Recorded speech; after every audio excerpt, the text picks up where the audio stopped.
ver, si el paciente asmático que está en el entorno de un paciente no es controlada adecuadamente la enfermedad asmática, se vuelve un factor de infección. O sea, los asmáticos se descompensan habitualmente por procesos infecciosos. Entonces, si yo tengo una persona asmática que no está controlada porque no está en un adecuado tratamiento de control y empieza a hacer infecciones, él se convierte en un caso índice para infectar a otras personas. Y todas las personas que están alrededor tienen riesgo de infectarse. Por ejemplo, vivo en mi casa, el abuelito de la casa que tiene 75 años, población vulnerable de neumonía.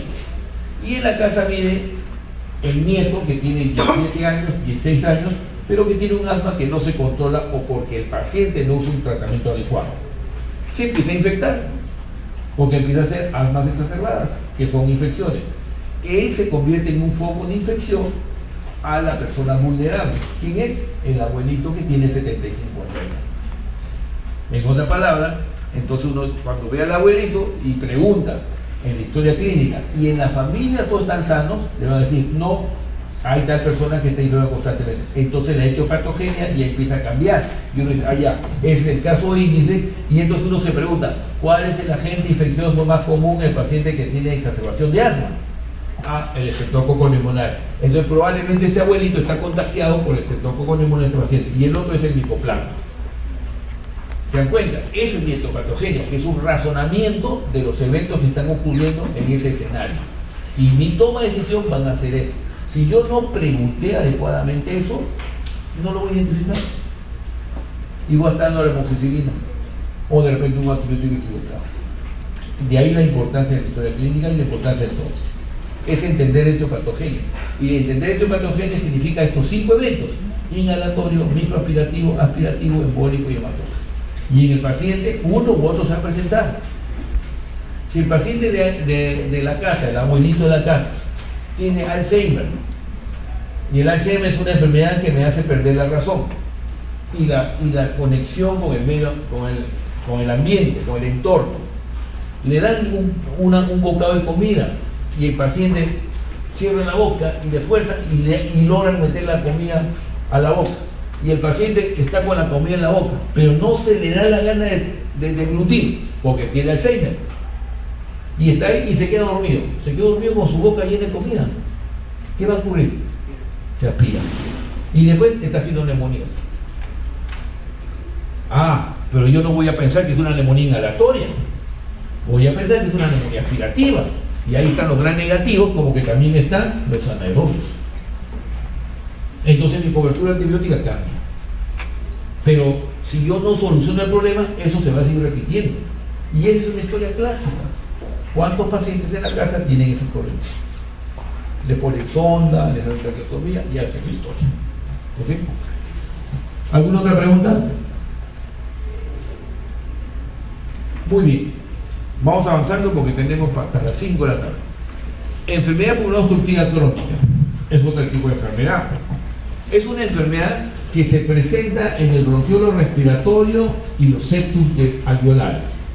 A nivel del bronquiolo respiratorio produce la bronquitis crónica, y a nivel de los septos alveolares haciendo ruptura septal produce enfisema pulmonar.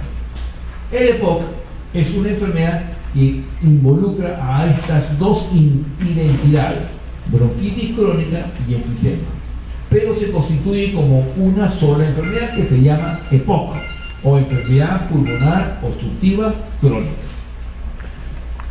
Durante la presentación o cuando ustedes hacen una lectura van a encontrar que se divide bronquitis crónica y enfisema, pero eso es una división meramente didáctica, solamente para explicar, pero el paciente no es así, el paciente es uno solo, que se llama EPOC, que puede tener predominancia de bronquitis o que puede tener predominancia de enfisema o sencillamente no tiene predominancia de nada.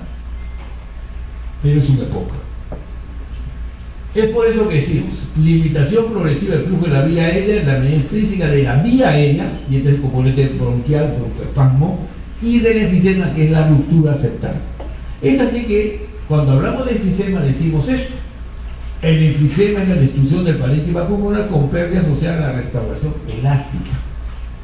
Patológicamente es el agrandamiento anormal y permanente de los pasos aéreos distales al bronquiolo terminal con destrucción de los septos alveolares. Hay que ver los términos que hay que analizar. El más importante es este: pérdida asociada a la restauración elástica. ¿Qué cosa es la restauración elástica? En nuestro organismo, en su curso de biología probablemente, o genética, al inicio de su carrera, les enseñaron ahí que la famosa teoría de la restauración la teoría de la remodelación celular. ¿Qué significa? Que todas las células se están remodelando constantemente en mi organismo durante toda mi vida. Existe una célula que vive, ¿cuánto tiempo vive el glóbulo rojo? Todo el mundo, en coro me lo han dicho, 120 días. O sea, todos lo tienen claro. El glóbulo rojo significa que se está remodelando cada 120 días. Una segunda pregunta, un poquito más difícil, pues no tan difícil tampoco. ¿Cuál es la célula con la que yo nazco y muero y no varío el número de células? La neurona. ¿Sí? Algunos fue la neurona. Ya no fue tanto el coro como los 120 días del glóbulo rojo. Esos dos conceptos, ¿qué me está diciendo? Me está diciendo que yo tengo una sola célula, que es la neurona, que vive toda la vida junto conmigo, porque no varía el número desde que nazco hasta que muero. Ni la recambié, ni la remodelé. Pero por otro lado dice que hay una célula que vive 120 días y cada 120 días un nuevo glóbulo rojo. Eso me debe hacer entender inmediatamente que el resto de células se están remodelando. Entonces yo les pregunto, ¿cuánto es el tiempo de vida de un nemocito tipo 1? Nemocito tipo 2, de una célula plaquetaria, de un monocito, de un polimorfo nucleares, de un colonocito, de un hepatocito, de un enterocito, de una célula glomerular, de una célula tubular. Ni una de esas algo. ¡Qué injusticia!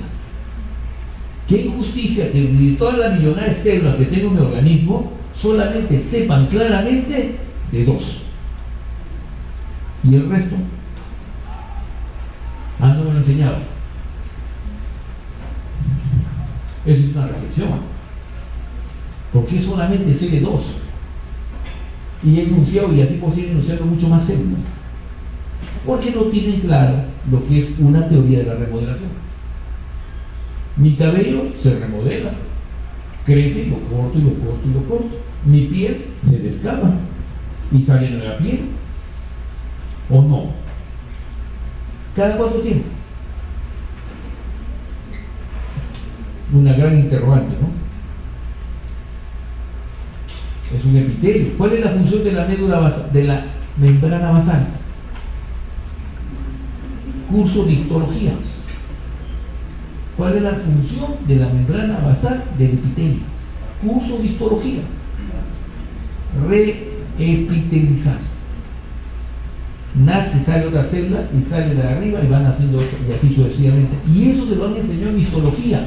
No me digan que no.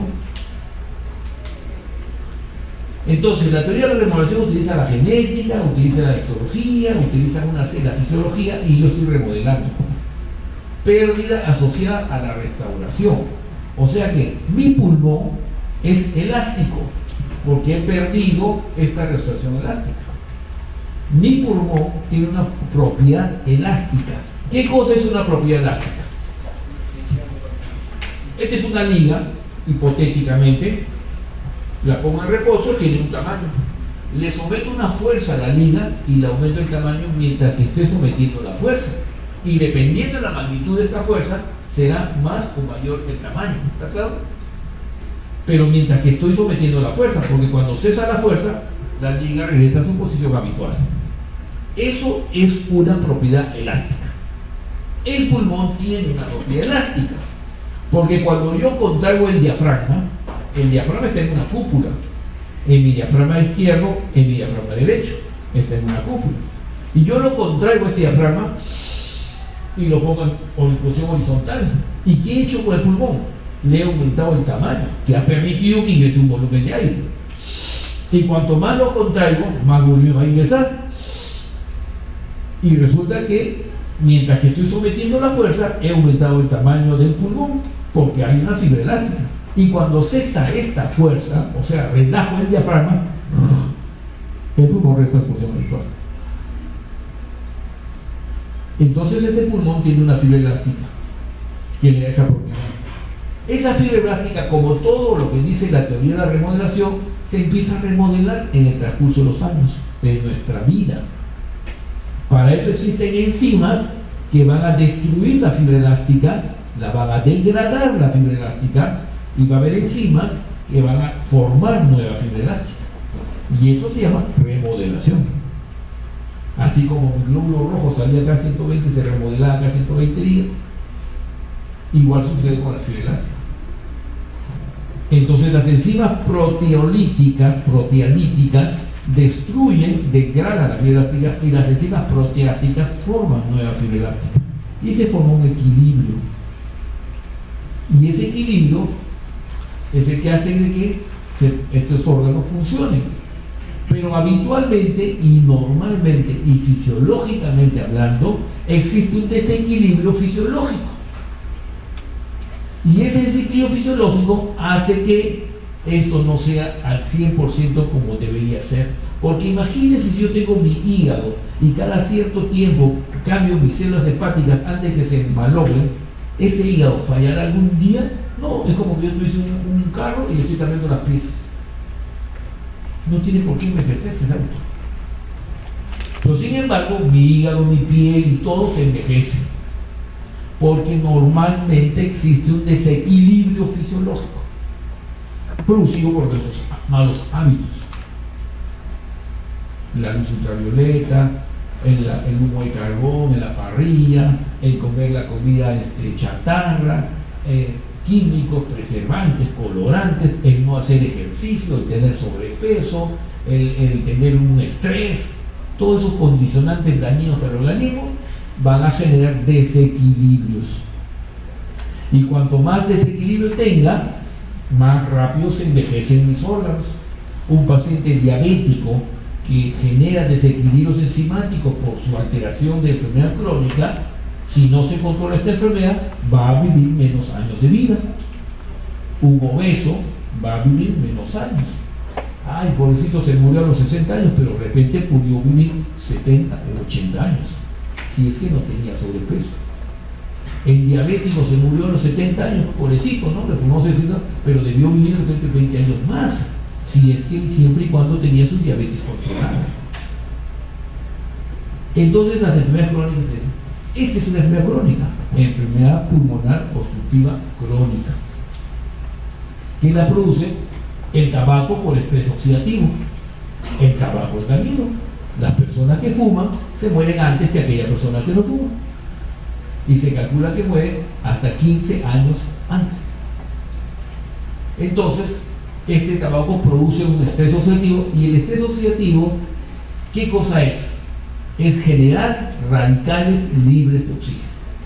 Los radicales libres de oxígeno son moléculas de oxígeno que le falta un electrón y está saltando dentro de mi organismo sin cumplir ninguna función, pero con mucha avidez de jalar un electrón, y se lo va a jalar y le va a quitar el electrón aquí a la alfa-1 antitripsina y se la quita. Al quitarle el electrón, ese radical libre se vuelve estable, una molécula de oxígeno estable que se utiliza para un paso bioquímico de la célula que se llama oxidación oxidativa, que es un paso del ciclo de Krebs, que es el que produce la energía para que la célula funcione. Su bioquímica, que han estudiado ampliamente. Ahí se utiliza eso. Pero resulta que al quitar el electrón a la alfa-1 antitripsina, ¿qué le genera? La inestabiliza. Porque le quita una estructura y la vuelve inestable. ¿Qué hacía la alfa-1 antitripsina? La alfa-1 antitripsina en el pulmón es una enzima protectora que inhibe a las enzimas proteolíticas. Y si el alfa-1 no tiene actividad y su función era inhibir a las enzimas proteolíticas, ¿qué va a pasar con las enzimas proteolíticas? Su actividad se incrementa, porque no hay nadie que la controle. Y empieza a haber mayor destrucción, porque son enzimas proteolíticas, sobre la formación. Y esa destrucción va a la fibra elástica. Y empieza a haber mayor destrucción de la fibra elástica que la misma formación, generando un gran desequilibrio enzimático. Y la fibra elástica estaba en el septum alveolar y se destruye el septum alveolar. Por eso que hablamos que en el enfisema existe patológicamente un agrandamiento anormal y permanente de los espacios aéreos distales entre bronquiolos por destrucción de los septum alveolar. Y se produce el enfisema. La bronquitis crónica se produce en el bronquiolo respiratorio de la sino-pulmonar, porque produce una hipertrofia glandular. El estrés oxidativo va a producir una hipertrofia glandular. Y esta hipertrofia glandular significa que la glándula bronquial se incrementa de tamaño y sobrepasa el 40% del grosor de la mucosa bronquial. Cuando estas glándulas bronquiales sobrepasan el 40% de la mucosa bronquial, se llama índice Rein mayor a 0.4.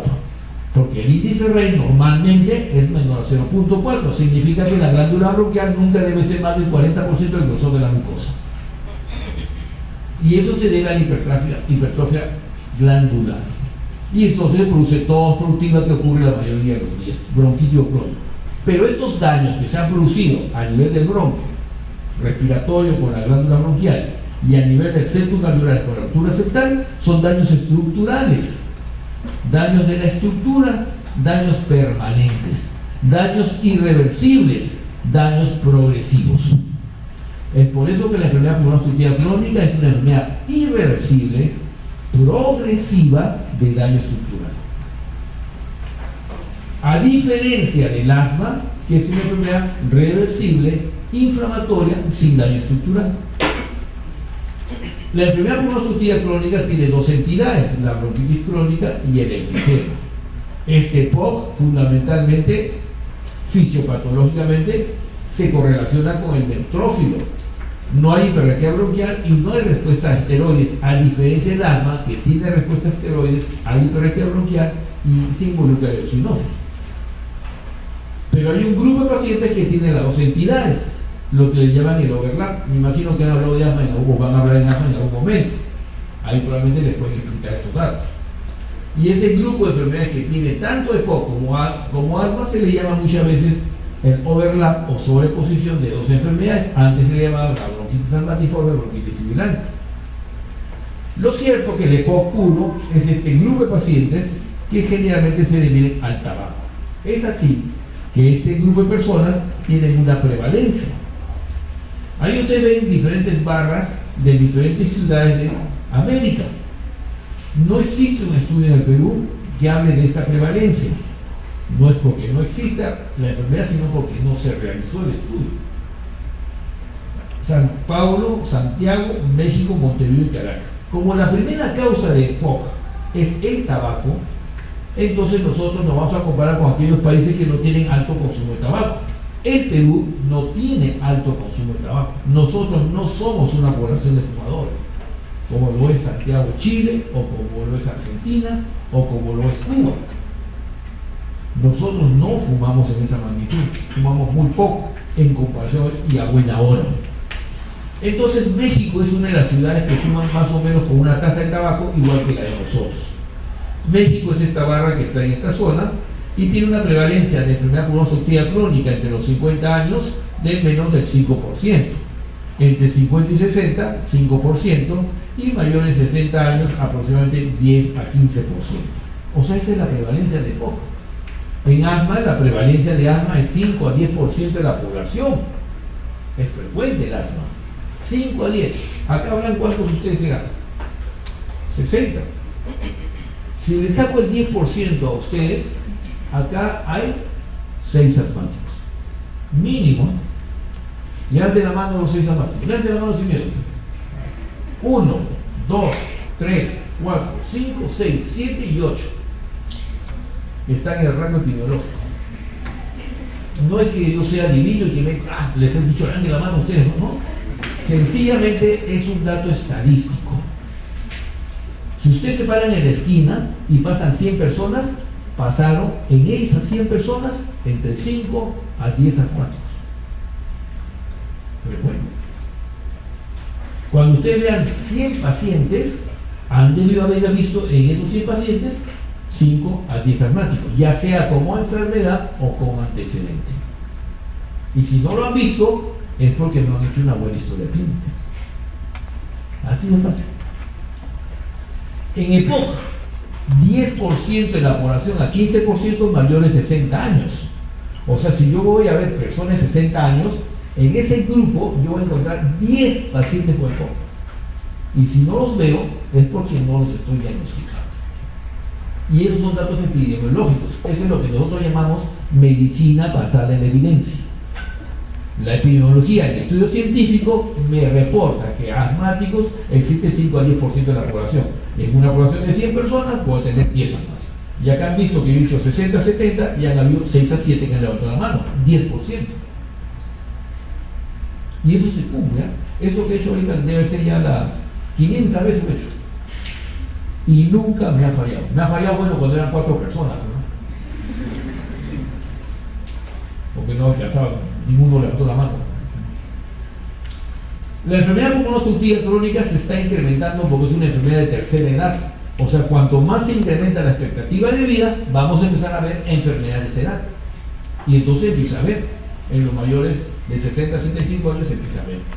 Por otro lado, causa mortalidad. O sea, sí causa muerte, se está incrementando la muerte, porque el EPOC sí mata a la persona. Produce mortalidad. Y el EPOC se produce principalmente en el 90% de los casos por tabaco, en 8% de los casos por explosión de humo de leña o biomasa, y en un 2% por un evento congénito de alfa-1-antitocina, deficiencia de alfa-1-antitocina. Resulta que esto es una cifra internacional. En nuestro país sigue siendo el tabaco la primera causa, pero no creo que sea 90%, de repente es 80%. Sigue siendo frecuente. Pero sí, nosotros en nuestro país tenemos este evento de la explosión de humo de leña o biomasa. En las zonas rurales, la gente sigue cocinando con leña o con bosta. Bosta es el excremento del ganado que lo utilizan como calefacción o lo utilizan como combustión.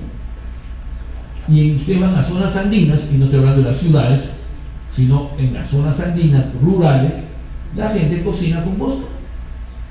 Y unas habitaciones, unas casas pequeñas donde duermen todos juntos con humo, por utilizar la calefacción y también para cocinar. Entonces la explosión humo de leña es diferente, que también está en relación a estas enfermedades. ¿Qué produce? Un componente bronquial y un componente alveolar, una hipertrofia glandular, y el paciente produce broncoespasmo por las secreciones bronquiales. Entonces hay estrechamiento de la vía aérea, o produce disminución de esta restauración elástica por la pérdida de la fibra elástica. Más o menos se comporta como el flujo de la vía aérea.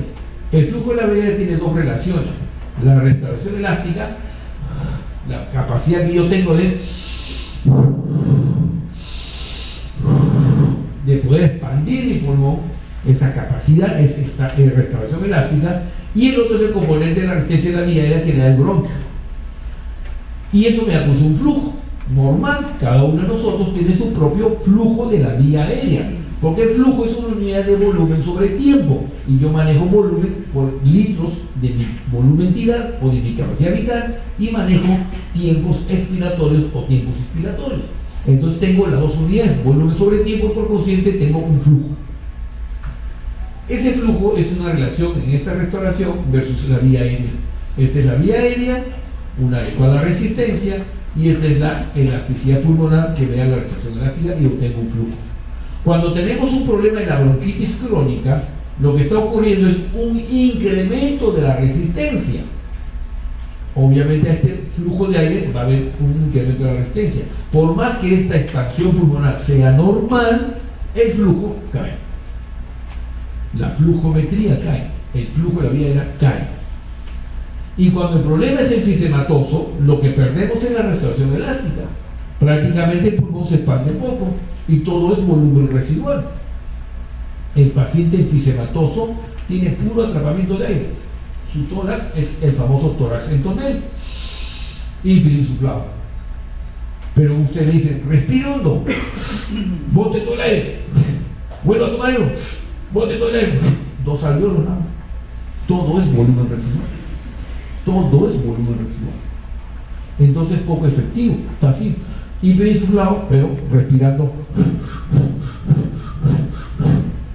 no es nada eficaz, porque todo es volumen residual. Lo que ha ocurrido, prácticamente su volumetría de capacidad de tanta baja y todo es volumen residual. Su elasticidad ha disminuido y por ende el flujo cae. Entonces esta entidad que tiene todos componentes va a hacer de que la flujometría caiga, va a hacer que tenga un gran volumen residual, gran capacidad pulmonar total, poca capacidad vital, poco volumen tidal. Y al tener poco volumen tidal, pocas moléculas de oxígeno. Y van a difundir menos moléculas de oxígeno. Y por ende, como tengo menos superficie de intercambio gaseoso, porque he hecho ruptura septal, menos moléculas de oxígeno todavía van a ir a la sangre y yo voy a hacer hipoxemia. Y la hipoxemia me va a producir sensación de falta de aire, disnea, enfisematosa. Y más el componente bronquial, expectoración, ronquido y silbido de pecho. Y tengo las 2 entidades dentro de un mismo paciente que es EPOC. Prolongación de la expiración, broncoespasmo, alteraciones del índice de ventilación perfusión, como no tengo membrana alveolo-capilar, no hago intercambio gaseoso, hipoxemia. Como empieza a incrementar mi espacio muerto, hipercapnia.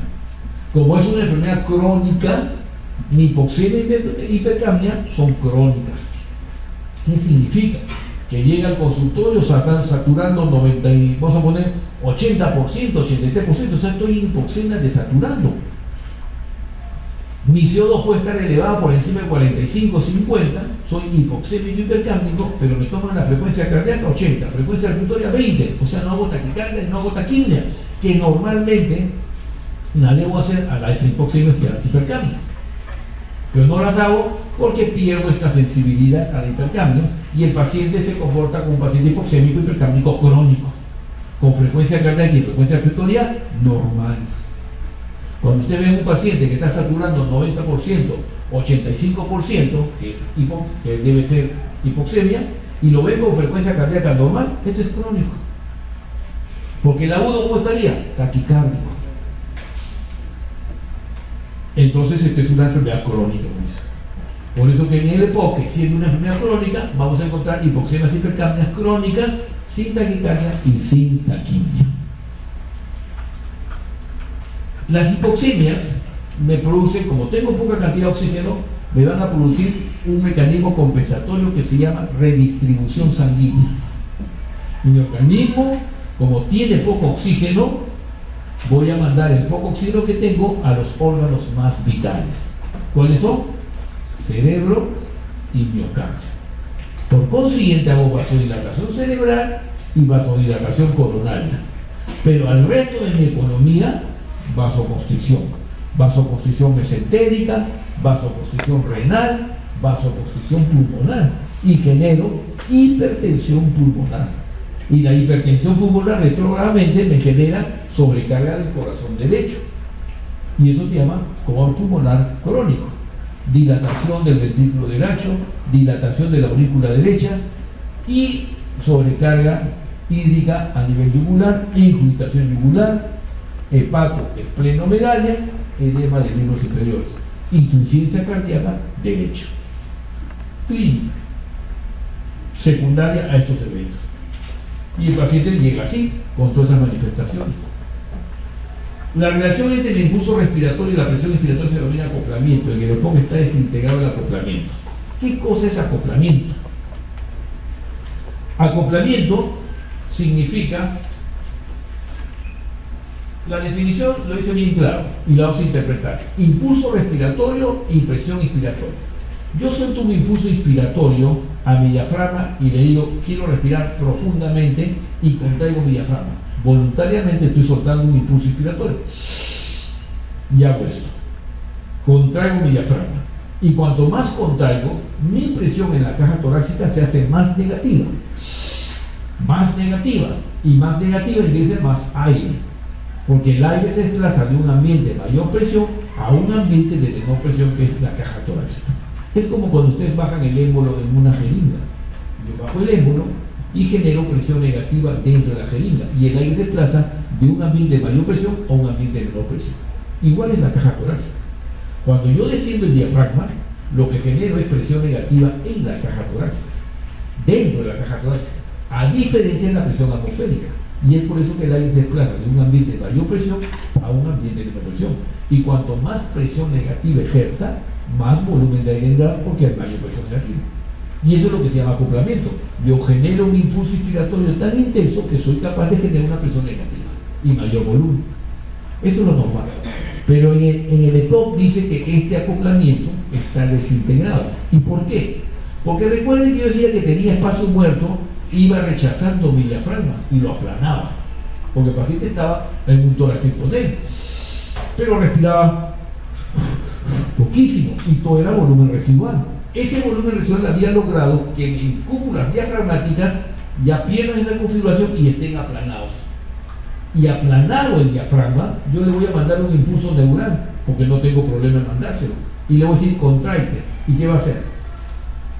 No va a poder contraerse. No es capaz de contraerse. Porque ya está aplanado, está rechazado. Está el diafragma aplanado y yo contraerse y no se contrae. Y no es capaz de generar presión negativa y no es capaz de distinguir ese volumen. Y eso se llama desintegración del acoplamiento. Y ese es el paciente con EPOC. Pero para que haya llegado a ese extremo, ha pasado años de daño pulmonar producido por el tabaco, por el estrés oxidativo, con esta ruptura septal que ya hablaba, durante años. Conforme progresa la disminución del flujo de la vía aérea, el impulso respiratorio va encaminado a aumentar el volumen tidal, correcto. Voy a tratar de aumentar el volumen tidal porque lo estoy perdiendo, y cuando ya no pueda aumentar más, voy a aumentar la frecuencia respiratoria. Entonces, cuando el paciente con EPOC empieza a tener ya incremento en la frecuencia respiratoria, el evento no está yendo bien. La enfermedad está progresando y está llegando a la última etapa, que es el estadio clínico 4, y en donde el paciente va a tener insuficiencia respiratoria y va a terminar falleciendo. Es una enfermedad progresiva de daño estructural irreversible. Entonces no es bueno que el paciente con EPOC empiece a incrementar la frecuencia respiratoria, porque me está avisando que está progresando. Cuando ya no es posible aumenta el volumen tidal, aumenta la frecuencia respiratoria. Esta taquicardia produce sensación de falta de aire y la sensación de falta de aire produce más disnea y el paciente entra en un círculo vicioso. La relación de la sensación de fatiga diafragmática es por la fatiga, o sea, la sensación de disnea, de falta de aire, es por la fatiga muscular, no tanto por la hipoxemia. La forma planada del diafragma disminuye la motilidad y los músculos tienen que trabajar con una longitud que limita su contractilidad y no van a producir un gran volumen y cada vez producen menos volumen de aire que ingresa. El antecedente de tabaquismo es importante para el diagnóstico. Se presenta en personas, ya hemos visto, de 55, 60, 65 años de edad. Las personas son fumadoras. ¿Y cuándo empieza a fumar una persona? Más o menos entre los 17 a los 20 años empiezan los fumadores. Fumadores básicos, de gran cantidad. Y cuando fuman, no se percatan en el daño porque no sienten nada. Fuman una cajetilla, media cajetilla, 20 años, 30 años de edad, no pasa nada.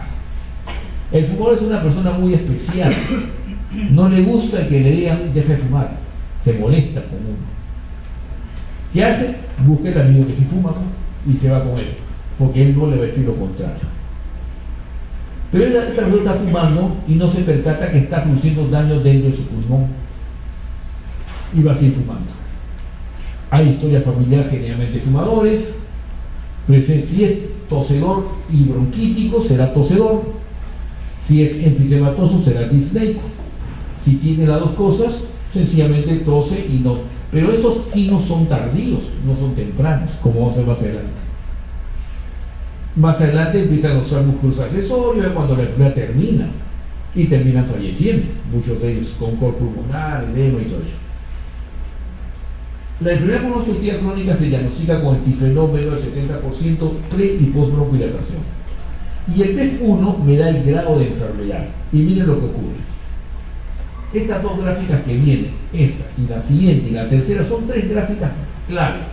Si uno entiende las tres gráficas, entiende el EPOC. La primera dice, El BEF1 es el grado de enfermedad. El valor del BEF1 normal es 80%. Cuando este BEF1 cae de 80 a 60 es leve, de 60 a 40 moderado y menos de 40 severo. Cuando el BEF1 está cayendo de 80 a 60%, la persona que es bronquítico crónico tendrá tos del fumador. Poca o ninguna dificultad respiratoria. Los fumadores pesados no hacen actividad física, no detecta disnea en el esfuerzo. Por consiguiente no va a detectar esta dificultad respiratoria, acá no va a haber y no hay signo patológico y solamente hay tos. El fumador pesado aprendió que la tos es parte del tabaco. Él cuando deja de fumar, la tos desaparece o baja. Cuando vuelve a fumar, la tos aparece. Vuelve a dejar de fumar y la tos desaparece. En su lógica, esta persona que piensa que la tos no es ningún problema, porque cuando a él le dé la gana de quitar el tabaco, la tos va a desaparecer. Él no entiende que en su pulmón se está destruyendo, porque él no siente otra molestia, porque no siente dificultad respiratoria, porque no tiene ningún signo patológico. La función llega al 60% y baja del 60 al 40%. Dificultad respiratoria al esfuerzo. El tema es que el fumador no hace esfuerzo. El fumador no es una persona que haga ejercicio. Ustedes ven acaso un fumador que vaya a correr al parque. Correrá para que no cierren la bodega para que pase el río, pero no corre por otra cosa. El fumador no es una persona que hace ejercicio, no le gusta.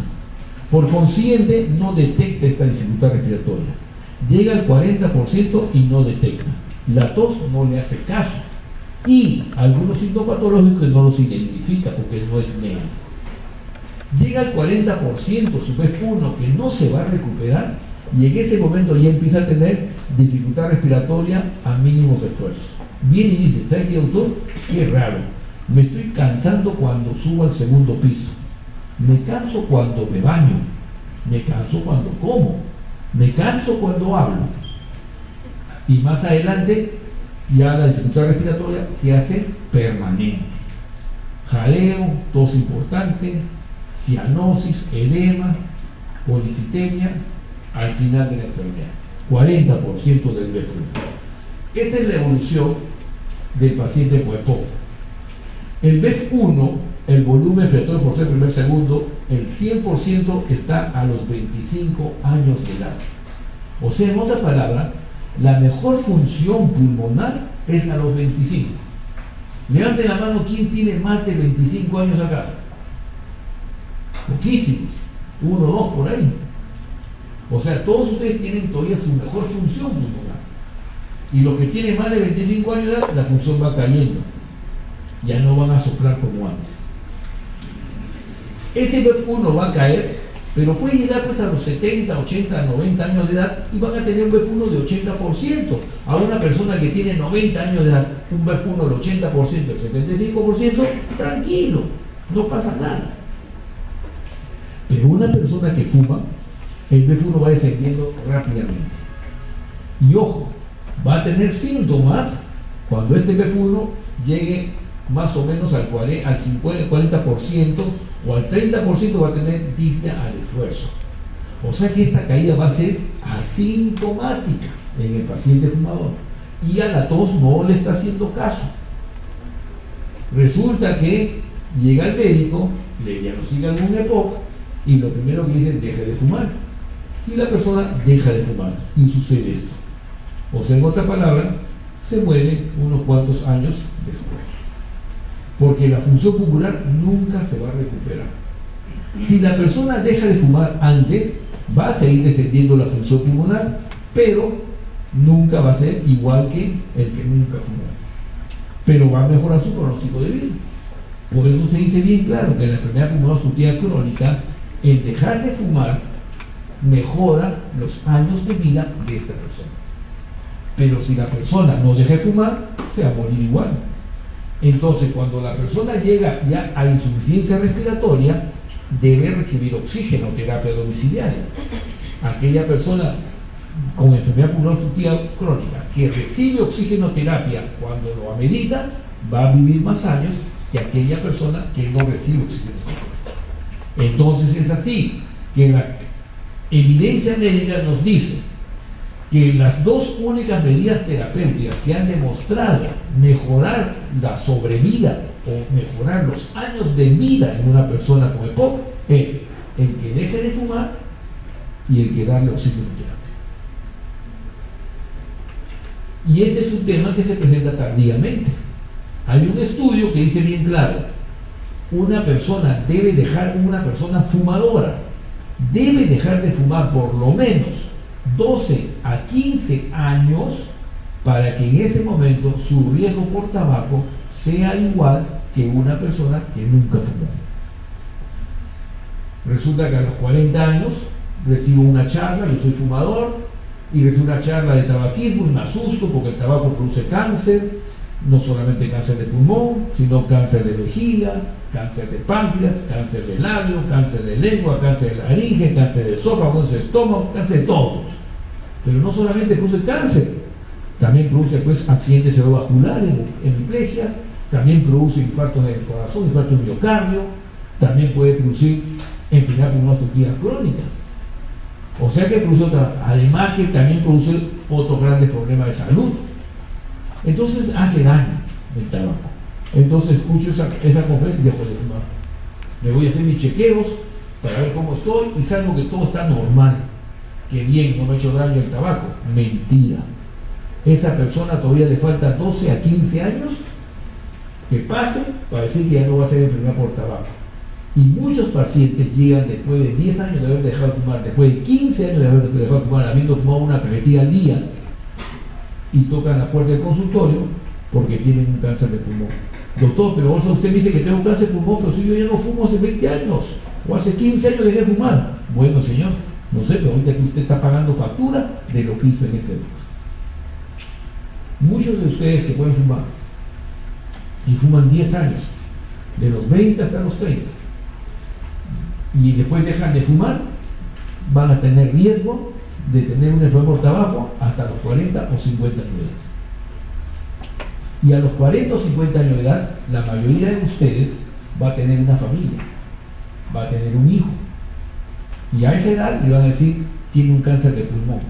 Y su hijo tiene 3 años. No lo va a ver a su hijo. Terminará el colegio. No va a llevar a su hija a bailar sus 15 años en la fiesta del quinceañero. No va a ver a su hijo darle el título de profesional que quiere darle. ¿Por qué? Porque en ese momento va a estar con oxígeno o de repente ya no está con nosotros. Por consiguiente, el tabaquismo es un riesgo de futuro, que no lo veo hoy día, sino es como que estoy teniendo una moneda al aire y ojalá que no me toque a mí. La mejor medida para evitar eso, ¿cuál es? Que no fume. Por eso que al final de cuentas, el no fumar es lo mejor. Porque el fumar me va a poner riesgo. Ese es el problema del tabaquismo. Entonces, miren, para que vean cómo es esta enfermedad. Este es el estadio clínico. Leve, moderado, severo y muy severo. Los 4 tienen el diagnóstico con etilfenol menos del 70% antes y después de un broncohilatador. El leve, el moderado, el severo, todos tienen etilfenol menos del 70% porque es el diagnóstico. El BF1 es el que da el grado de manifestaciones. El leve, el BF1 es más del 80%, normal. El moderado, el BF1 está entre el 50 y el 80%. El severo está entre el 30 y el 50%, y el muy severo está menos del 30%. Más de 80, 80-50, 50-30, menos de 30. ¿En qué porcentaje llegaba el paciente? 40%. El paciente está llegando acá. Acá está tocando el consultorio. Porque el fumador no es una persona que tenga una cultura sanitaria. El fumador no se hace chequeos médicos. El fumador no va a un consultorio a hacerse chequeos médicos, porque su naturaleza es así.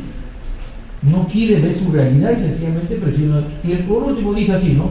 Oye, pero si el tabaco te hace daño, ¿por qué sigue fumando? O sea que hermanito no me fastidies, y además, si ya duele morir, que me entierre con cerdos. ¿Y sabe qué pasa, hermano? Mira, mi abuelita nunca fumó un cigarrillo y le dio cáncer de pulmón, y mi tío que fumaba 3 cajetillas lo atropelló el carro, así que no fácil. Así habla, así nos dice. Y por último, si muero, que me ponga mi cajetilla dentro del ataúd. Orgulloso. Así dice. Por consciente, no es una persona que quiera hacerse chequeos. Por eso le digo, se pelea con ellos, se vuelve enemigo y me voy con el que fuma. Ese es mi paso. Cuando llega un P1, estudio clínico 1, uno le debe decir inmediatamente, ¿sabe qué? Deje de fumar.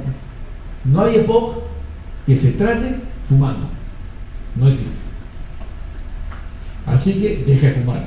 Vacúnate contra la influenza y usa tu salbutamol condicional. Estadio clínico 2, B1 entre el 50 y el 80. Ahí todavía no llegan los pacientes. Además del resto, le vamos a dar broncodilatadores de acción prolongada y rehabilitación, ejercicio, nutricionista, vida saludable, etc. Todavía puede hacer, pero lamentablemente no llegan ahí. Estadio clínico 3, entre el 30 y 50, acá llegan. Además del resto, además de los broncodilatadores, corticoides inhalatorios, glucoesteroides inhalatorios. Llegan al 40%, ahí llegan. Y al poco tiempo, llega el clínico 4, menos del 30%. Además del resto, oxigenoterapia. Oxigenoterapia domiciliaria. Invalidez respiratoria. Va a vivir con un balón de oxígeno pegado a él. ¿Qué edad tiene este paciente? 60, 65 años de edad. ¿Y qué quiere una persona de 65 o 70 años de edad de su vida? ¿Qué quiere? No hacer nada. Quiere pasear, quiere disfrutar sus 40 años de trabajo ahorrado y quiere ahora gastarlos en él y su pareja yendo a todas partes del mundo. Y la vuelve a la casa, ¿cuál es su calidad de vida? Ir a dejar al nieto en el nido, ir a sacar a pasear al perro al parque, o que el perro lo pase a él, no sé, pero esa es su calidad de vida. Esa es su calidad de vida. Pasear, ir de viaje con los jubilados de la municipalidad, del seguro social, hacer huelga frente al seguro, ahí está. Esa es su calidad de vida. Para eso trabajó toda su vida y ahora quiere gastar eso. Bueno, eso no lo va a hacer porque va a estar pegado a un balón de oxígeno. Y en ese momento esa persona llora y dice, ¿por qué diablos no dejé de fumar? Doctor, no puedo ni levantar a mi nieto como yo quisiera llevarlo a mi nieto al nido, y no puedo hacerlo porque esta enfermedad me está matando en vida. Y ese es un escenario, y el paciente tiene que usar su oxígeno, porque si no lo hace, se muere antes. Y los medicamentos que han logrado hacer, simplemente que no se complique antes y que en todo caso se mantenga su sobrevida como estaba prevista. Entonces la realidad de poco. Las guías que les han dicho, eliminar la exposición del tabaco es lo mejor. La cessación del consumo del tabaco es lo mejor para empezar. El manejo individual para cada uno de ellos mejora la calidad de vida. La educación, rol importante en el cese del tabaquismo. No existe medicación alguna en el EPOC que decline la caída de la función pulmonar. La medida en el EPOC es usada para disminuir la medicación de síntomas y las complicaciones. O sea, no hay medicamentos que declinen las caídas. La caída va a ir siempre. Los broncohilatadores constituyen la mejor terapia, sobre todo combinados y anticolinérgicos. Los broncohilatadores regulares y acción prolongada son más efectivos que los de acción corta. En el estadio clínico 3 debemos darle un corticoide inhalatorio. Y cuando esos corticoides se están dando, en combinación con broncohilatadores de acción prolongada, es más efectivo que un componente individual. El paciente con EPOC, las vacunas han demostrado eficacia. Vacuna contra la influenza, vacuna contra el neumococo. El ejercicio mejora la sobrevida del paciente, pero el paciente tiene que hacer ejercicio. Y si el paciente está postrado a un balón, ya nunca va a hacer ejercicio. Se va a sentar y se va a morir. Por eso que el oxígeno portátil es la mejor indicación, para que el paciente pueda seguir caminando con su oxígeno. Y cuando necesita oxígeno, tiene que usarlo. A veces el paciente no quiere usar oxígeno porque él dice en su lógica, yo no me voy a volver dependiente del oxígeno, así que no lo voy a usar. Y está cianótico y andando por la calle, peleando, diciendo, entreno, yo puedo más que esto, yo no puedo más que yo no me voy a hacer dependiente del oxígeno. Esa persona se muere años antes que aquella persona que sí usa el oxígeno cuando ellos usan. Pero para que el paciente viva más años, tendrá que usar oxígeno cuando está indicado, pero su oxígeno debe ser portátil, que le permita salir y caminar. Porque si no hace ejercicio, se muere antes. Si le pongo un balón verde con 3 metros de manguera, va a dar vueltas alrededor de los 3 metros y al último se va a sentar y se va a cansar y se va a quedar ahí. Este paciente se muere antes. Por consiguiente, es recomendable darle oxígeno portátil.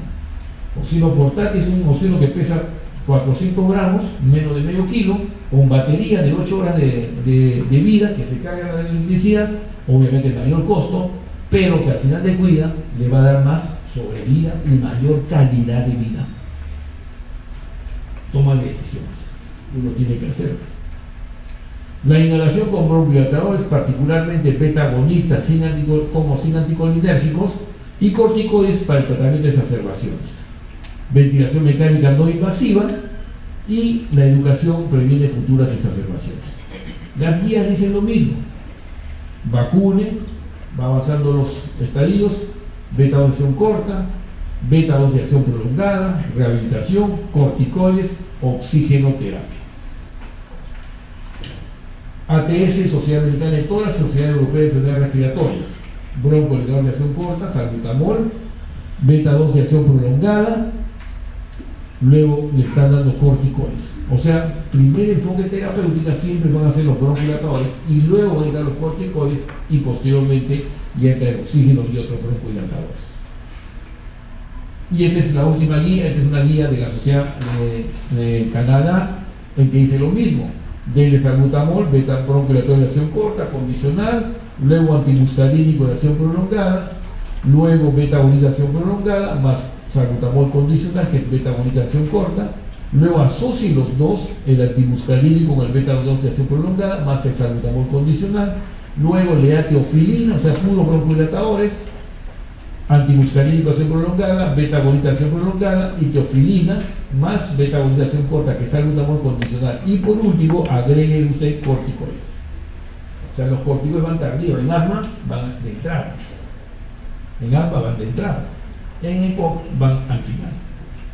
Pero recuerden que es una enfermedad progresiva, o sea, y de daño estructural e irreversible, o sea que cuando la diagnostican, ya no hay marcha atrás, la enfermedad va a continuar, dependiendo de la carga que fumó la persona. Y no se va a detener porque va a caer la función pulmonar. Y el paciente se va a ir deteriorando, va a pasar de un estadio al otro estadio. Vienen estadios generalmente 3 y rápidamente pasan al 4. Y todo eso porque fumó. ¿Y cuándo fumó? Cuando se sentía bien. ¿A qué edad? La mayoría de las personas fuman entre los 17 y 20 años, empiezan a fumar y continúan fumando hasta que tengan 40, 50 años de edad. Y ahí dejan de fumar, claro, dejan de fumar cuando le dijeron, bueno, le hemos diagnosticado un cáncer de pulmón. ¿Y por qué ha sido el cáncer? No, pues el tabaco, ya no voy a dejar de fumar ahora. La mayoría de los pacientes dejan de fumar por el daño presentado. Pero uno les pregunta, ¿y por qué no dejó de fumar antes? No siempre trató de dejar de fumar. ¿Y qué pasó? Siempre fracasado, 20 veces. O sea, 20 veces traté de dejar de fumar, pero ahí nomás no me duró una semana. Y ahora sí dejé de fumar, pero doctor, si ya tengo el cáncer. Ahora sí pudo. Sí, ahora sí pudo. O sea, mucho es la voluntad de la persona en realidad. Porque la mayoría de los pacientes dejan de fumar cuando tienen la enfermedad. Claro, pero doctor, si ahora tengo una hemiplegia, no me que siga fumando. ¿Sabe, doctor? Si ahora ya tengo un infarto de corazón, ya no fumo, pues ni hablar. Pues. Y ahora que tengo mi cáncer de pulmón, tampoco fumo. Pero usted, ¿cuántas veces dejó de fumar? Muchas veces. Pero ¿no? ¿Y por qué no dejó de fumar? Pues no podía. Hoy ahora sí puede, pues la neoplasia. Sí, ahora sí, pero esto sería como que siga fumando. Una cosa impresionante. Así es el fumador. Y cuando uno el fumador le pregunta, ¿y usted sabía que el tabaco podía producir esto? Sí sabía. ¿Y por qué lo hizo? Pensé que a mí no me iba a tocar. El fumador no crean que no sabe que produce. Si cuando compra la cajetilla lo dice bien claro, ¿no? Ahí dice que tiene cáncer de boca, cáncer de mama, que va a tener infartos, dice también que va a tener abortos prematuros, va a tener niños con bajo peso al nacer, va a tener impotencia sexual y aún así lo hace. O sea, la información la tiene. Entonces digo, ¿por qué sigue fumando? Hay médicos que fuman. Y no digan que no. Hay estudiantes de medicina que fuman. Y no digan que no. Hay médicos que fuman, hay neumólogos que fuman. Y no digan que no. Yo no fumo, pero hay neumólogos que fuman. Yo conozco un neumólogo, amigo mío, jefe de un servicio de neumología de un hospital de Lima, que fuma 2 cajetillas al día. Y todavía da charlas antitabaco. Existen, o sea, no estoy diciendo que hay oncólogos que fuman. Y no diga que un oncólogo no sabe que produce cáncer. ¿Y por qué lo hacen? Porque creen que a él no le va a dar. Porque es cierto, no todo el que fuma le produce daño. Y lo ven acá. Cuando ponen esta diapositiva de acá, dicen, claro, no fumadores, fumadores no predispuestos. O sea, hay gente que fuma y la función no cae. O cae discretamente un poquito, pero que no le repercute en la enfermedad. O sea que hay predisposición. Si yo tengo historia familiar de cáncer y fumo, yo tengo una carga genética de cáncer, porque tengo historia familiar. Apliquen su genética. O sea, tengo un factor de riesgo. Y si teniendo ese factor de riesgo le meto el cancerígeno, o sea, le meto el riesgo, ¿qué estoy haciendo? Estoy pidiendo tener cáncer. Y mi cáncer me va a matar en un momento. Y lamentablemente me va a matar cuando yo tenga una calidad de vida en que yo quiera hacer diferentes cosas y no lo voy a poder hacer porque me va a dar la enfermedad a los 60 años. A los 70 años. Justo cuando yo termino de trabajar, hice tremendo monopolio de vida para después no disfrutar de ello y gastar toda mi plata comprando balones de oxígeno. Esa es mi realidad. Entonces, ¿para qué hacerlo? Entonces el médico que piensa dice, no, pues como no todo les pasa daño, yo espero que a mí no me pase nada. Pero es una moneda análica. ¿Para qué correr el riesgo entonces? Muchas veces. Yo conozco un amigo que es oncólogo, que fuma 2 cajetillas al día, tiene obesidad y es diabético. ¿Cuántos años? Esa persona definitivamente no va a llegar a los 90 años, nunca, a los 80 tampoco. Esa persona probablemente fallezca entre los 60 y 50, 60. O sea, en otra palabra, le está reduciendo. La expectativa de vida hoy en día en el Perú es 76 años de edad. Un niño peruano que nace hoy día tiene una expectativa de vida de 76 años. Ese niño, si tiene malos hábitos de conducta saludable, obviamente, y si tiene una enfermedad como tabaquismo, diabetes y todo eso, él no llega a los 70, llega a los 60. Hay un cantante de música criolla que falleció a los 54 años de edad. ¿Quién? Hay otro. Uno que tiene obesidad y que terminó con un pie diabético, falleció, ¿no? Pepe Vázquez. Pepe Vázquez fallece a los 54 años de edad. 54. O sea, ¿y por qué? Por la vida que lleva. Obesidad, diabetes, tabaquismo. Alcohol, mala noche. Como rutina en su vida. Su vida duró 50 años de edad. Bueno, y así hay muchas historias de personas que viven así, por mala calidad de vida, reducen su tiempo de vida. Muy bien, esa es la enfermedad pulmonar obstructiva crónica, ¿no? La principal causa del tabaco y eso es lo que el mensaje va a decir. ¿Alguna pregunta?